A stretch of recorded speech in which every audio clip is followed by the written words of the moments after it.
로마서 15장 14절에서 21절입니다. 키워드는 하나님의 복음의 제사장, 바울의 열망, 오직 하나님께 영광입니다. 네, 형제들아, 너희가 스스로 선함이 가득하고 모든 지식이 차서 능히 서로 권하는 자임을 나도 확신하노라. 그러나 내가 너희로 다시 생각나게 하려고 하나님께서 내게 주신 은혜로 말미암아 더욱 담대히 대략 너희에게 썼노니, 이 은혜는 곧 나로 이방인을 위하여 그리스도 예수의 일꾼이 되어 하나님의 복음의 제사장 직분을 하게 하사 이방인을 제물로 드리는 것이 성령 안에서 거룩하게 되어 받으실 만하게 하려 하심이라. 그러므로 내가 그리스도 예수 안에서 하나님의 일에 대하여 자랑하는 것이 있거니와, 그리스도께서 이방인들을 순종하게 하기 위하여 나를 통하여 역사하신 것 외에는 내가 감히 말하지 아니하노라. 그 일은 말과 행위로, 표적과 기사의 능력으로, 성령의 능력으로 이루어졌으며, 그리하여 내가 예루살렘으로부터 두루 행하여 일루리곤까지 그리스도의 복음을 편만하게 전하였노라. 또 내가 그리스도의 이름을 부르는 곳에는 복음을 전하지 않기를 힘썼노니, 이는 남의 터 위에 건축하지 아니하려 함이라. 기록된 바 주의 소식을 받지 못한 자들이 볼 것이요 듣지 못한 자들이 깨달으리라 함과 같으니라. 아멘. 이제 로마서의 마지막 부분으로 접어들었습니다. 하나님의 복음의 종으로서 편지를 써 내려가기 시작했는데, 다시 복음에 초점을 맞추면서 편지를 마치려고 합니다. 오늘은 지금까지 바울이 해온 복음 사역과 계속해서 가지고 있었던 복음을 향한 열망에 대해 말합니다. 먼저 14절에서 바울은 로마 교회를 칭찬하고 있습니다. 바울은 로마 교회가 선함이 가득하고 모든 지식이 차서 능히 서로 권하는 자라고 했습니다. 그들이 마땅히 모든 교훈을 받아 지킬 것을 믿는다고 칭찬하면서 격려하고 있는 것입니다. 15절을 보면 그런 확신을 가지고 있으면서도 담대히 쓴 부분이 있다고 했습니다. 믿는 유대인들이나 믿는 이방인들에게 했던 따끔한 가르침들이 그러한 것들일 것입니다. 그런데 그 모든 것은 무엇을 중심으로 하고 있습니까? 바로 복음입니다. 그들을 완벽한 사람들이 되기 위해서가 아니라 진정 복음을 중심으로 한 사람들이 되도록 하기 위해서였습니다. 그 복음을 다시 생각나게 하려고 썼습니다. 복음을 이미 알고 있지만 그 복음이 진정 어떤 것인지, 어떤 교훈을 담고 있는지 이야기하며 다시 그 복음으로 돌아오도록, 또는 복음으로 살도록 하려고 쓴 것입니다. 16절에는 자신이 그렇게 말할 수 있는 이유에 대해 밝힙니다. 그는 은혜로 말미암아 이 편지를 썼다고 했는데, 그 이전에 그는 은혜로 부름을 받은 사람입니다. 그는 이방인을 위한 그리스도 예수의 일꾼입니다. 하나님의 복음의 제사장입니다. 이방인을 위해 그리스도 예수로부터 부름을 받았고, 그들에게 하나님의 복음을 전해 하나님께로 나오게 하는 제사장의 역할로 부름을 받았습니다. 이방인을 제물로 드린다고 했습니다. 로마서 12장 1절에서 언급했던 것처럼 하나님이 기뻐하시는 거룩한 산 제물입니다. 그들은 그리스도 예수로 말미암아 성령 안에서 거룩하게 되어 받아들여지게 될 것입니다. 17절을 보면 그는 그리스도 예수 안에서 행하는 하나님의 이 일, 즉 복음 사역에 대해 자랑한다고 썼습니다. 그것이 하나님께 영광이 되기 때문입니다. 18절에서 자신의 섬김과 수고에 대한 공로를 그리스도께 돌려드립니다.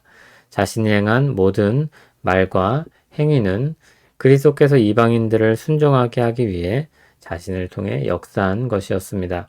19절에서는 이것이 성령의 능력으로 행한 일이라고 말합니다. 표적과 기사의 능력은 바울의 능력이 아니었습니다. 그것은 바로 성령의 능력이었습니다.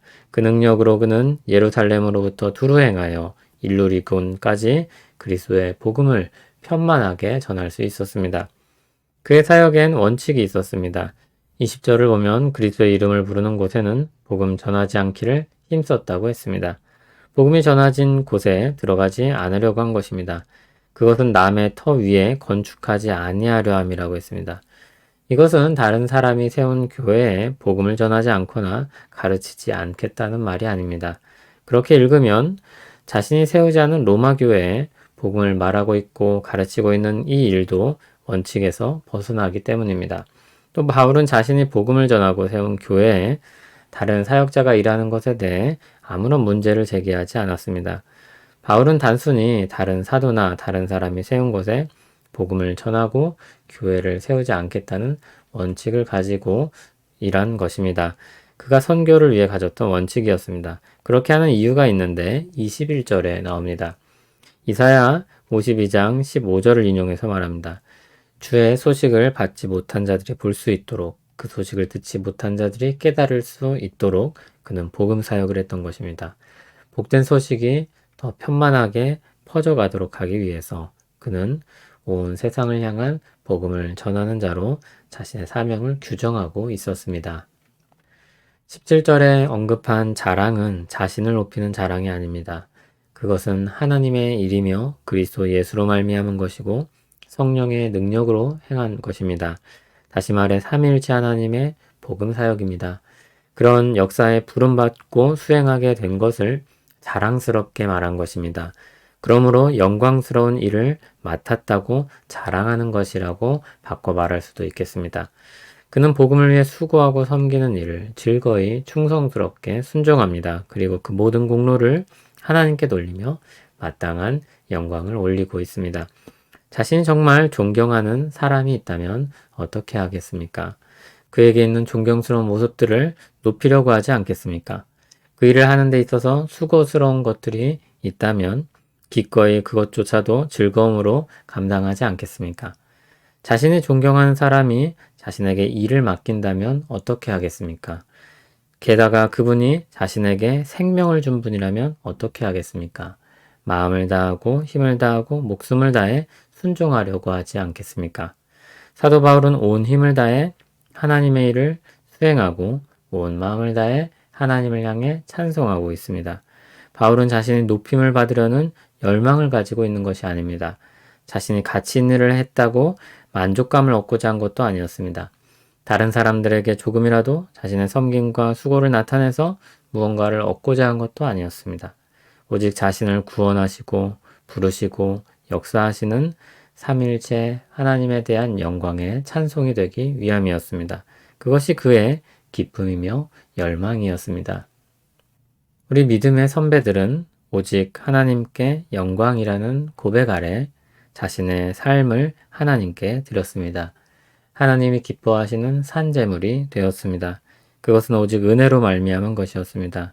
그것은 모든 믿는 자들이 가는 영광스러운 길이기도 합니다.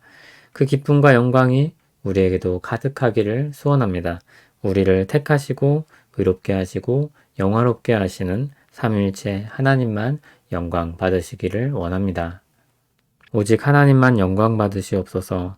하나님으로서 마땅한 영광을 받으시며 은혜로운 구원의 역사를 이루는 분으로서 그 긍휼로 말미암아 찬송받으시기를 원합니다. 주님의 은혜로 생명을 얻고 주님의 사랑으로 새 삶을 살게 하셨습니다. 주님을 향한 열망으로 우리 가슴이 뛰게 하시며 기쁨과 영광으로 살아가는 우리 되게 하옵소서. 예수님 이름으로 기도합니다. 아멘.